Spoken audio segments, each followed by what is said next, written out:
Guys again we are in +1 chemistry.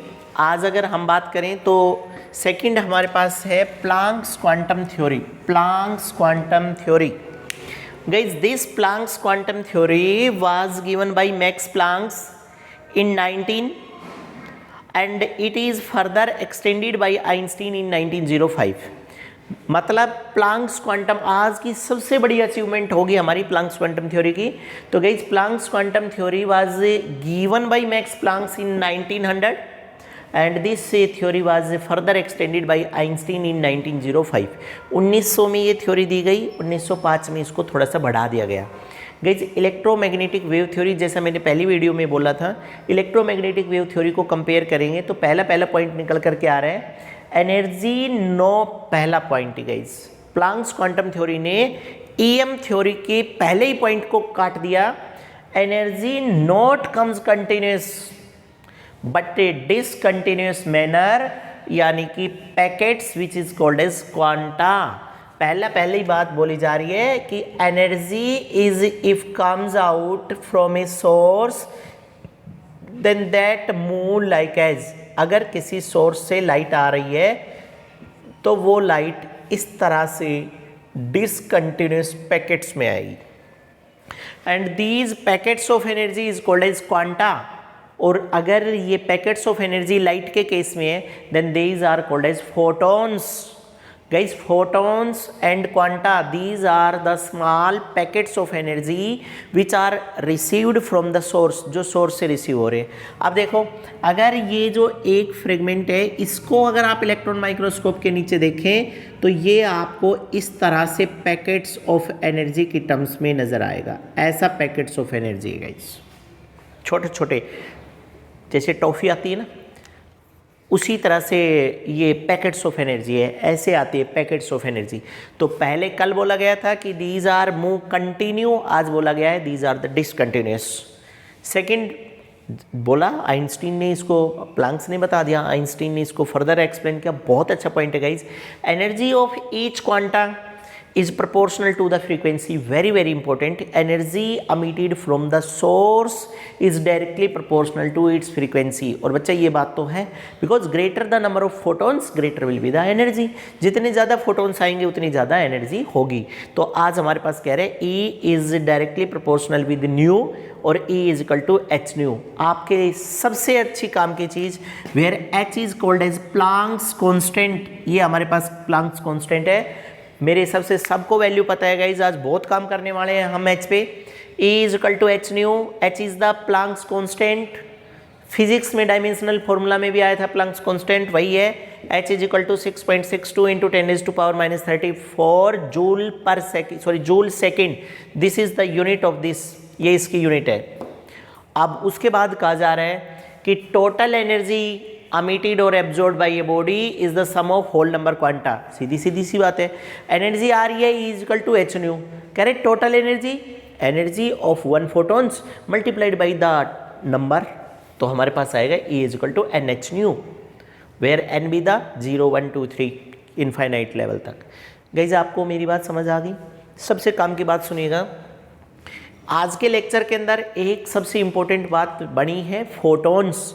तो हमारे पास एक बात निकल करके आई है फोटॉन्स क्वांटा। कह रहे guys these are the small discrete packets of energy which comes from the source and move towards the body. किसी भी सोर्स से निकल करके बॉडी की तरफ जो छोटे छोटे पैकेट्स ऑफ एनर्जी जाते हैं then these are either be the quanta और they may be the photons. एक बात याद रखें, जनरल एनर्जी क्वांटा होती है बट पैकेट्स ऑफ एनर्जी अगर लाइट की टर्म्स में आ रहे हैं then they are called as photons. उस सिचुएशन में हम उसको फोटॉन्स बोलेंगे। अब जो सबसे बड़ा इश्यू हमारे पास जो चला आ रहा था that means Planck's constant. What is the Planck's constant and how the Planck's constant are received there? तो आज हम इक्वेशन सेकंड पर फोकस करेंगे और according to this standard equation E is equal to H nu. बच्चा आप H को modify कर लो, H is equal to E by nu. Open कर देंगे इक्वेशन थर्ड, बहुत अच्छा निकलेगा रास्ता। चलिए मेरे साथ। हमें बताया गया था energy is the ability to perform the work. यहाँ बैठने वाले सब लोगों को पता है कि एनर्जी वर्क है। तो बच्चा एनर्जी वर्क है तो हम निकाल देंगे H is equal to W by new.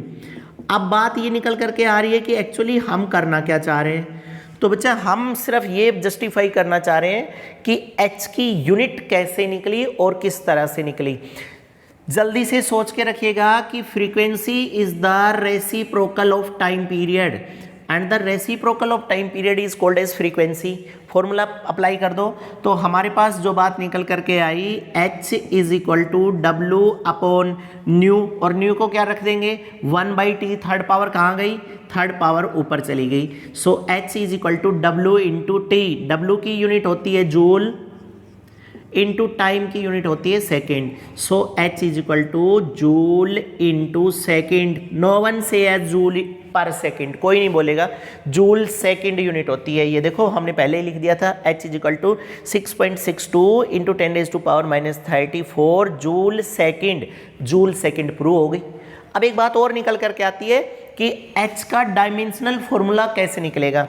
Guys before proceeding towards the dimensional formula of the Planck's constant H, हम आपसे एक बात बोल देते हैं, H is dimensional quantity, dimensions fix है but the value are also भी फिक्स। तो कैटेगराइज अगर करें, क्लासीफाई करें इसको, एक सेकंड थोड़ा सा हट के टॉपिक से, तो हमारे पास निकल करके आएगी कि Planck's constant is such physical quantity that is a dimensional constant. Dimensional constant means it is that fundamental physical quantity that have the dimensions but their value are always fixed. Value fix कर दी गई है, 6.62 into 10⁻⁻34 value fix है।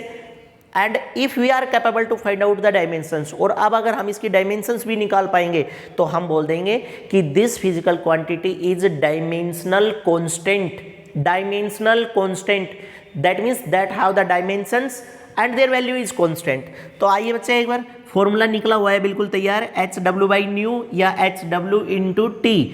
W का dimensional formula सबको पता है m1L2T-2 होता है, और टाइम का सिंपल टाइम जो हमारा है दैट इज टी। वैल्यू रखो, then h is equal to m1L2 और t का देखना भाई, t इधर -2 है और इधर प्लस का 1, तो बचेगा -1। ऑलवेज कीप इन माइंड, क्योंकि 2 में से एक नेचर अपोजिट हो जाता है। Hence the dimensional formula of h is equal to m1L2T-1 and unit is joule second.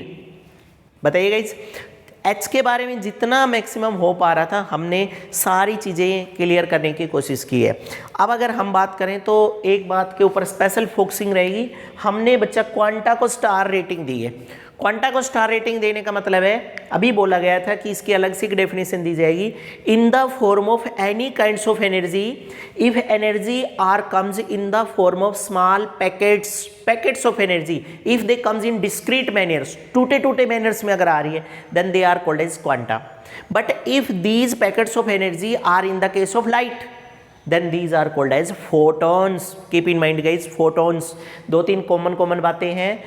इससे पहले EM थ्योरी आई, इलेक्ट्रोमैग्नेटिक वेव थ्योरी, तो बात निकल करके आती है, this theory was given by James Clerk Maxwell in 1864। आज प्लैंक्स क्वांटम थ्योरी आई है।